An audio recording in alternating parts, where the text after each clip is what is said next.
Alright guys, so let's take a minute to look at chapters 7 through 8 of the Iliad. So first things first is vocab. Again, yours may be different than mine. The idea is vocab that you don't know that will enhance your meaning, okay?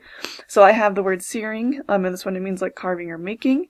And then looting for stealing, that's for chapter 7, Hector, okay?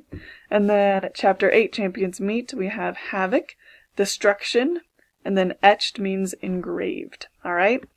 So again, yours might be different, but that's all good. All right. So let's go down to the next, see what we got going on here for chapter 7. This is Hector, right? So number 1, Hector must leave the battle and go to Troy to make proper sacrifice to Athena and the gods of war. The effect of that is he asked his mother and the woman to pray while he confronted Paris. So again, a really intense kind of battle or meet-off that we have there. And you can see that the gods and goddesses have a big role in that. Okay? And then the next one, Hector said goodbye to his wife and son to head back to war. Paris joined his brother in the war.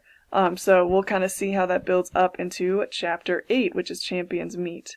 Here, Hector proposed a fight between a Greek champion and Trojan champion. So again, Greeks and Trojans fighting in this war.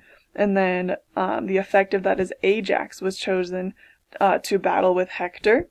And so we're going to see here how that looks. They fought like savage men, with neither man stopping.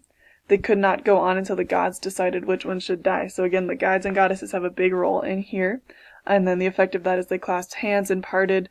They will meet again. So this, again, it like has a pattern that it just kind of keeps leaving us wondering what's going to come next. And we can see the effect of, I guess, the battle just building. Okay? Figurative language. So here I had a couple different things. Simile, spears upright like the quills of a giant porcupine. So remember that's comparing to things using like or as. Personification, the battle surged back and forth. Now, okay, this one's kind of a stretch because do people surge? Well, maybe not. But again, it's giving it kind of more motion or qualities past what we might, okay? And then the metaphor, two bent-necked vultures waiting. That was saying that they were those two things. All right, guys, so hopefully that reading went well for you. Move on to the next step, and we'll see what happens next.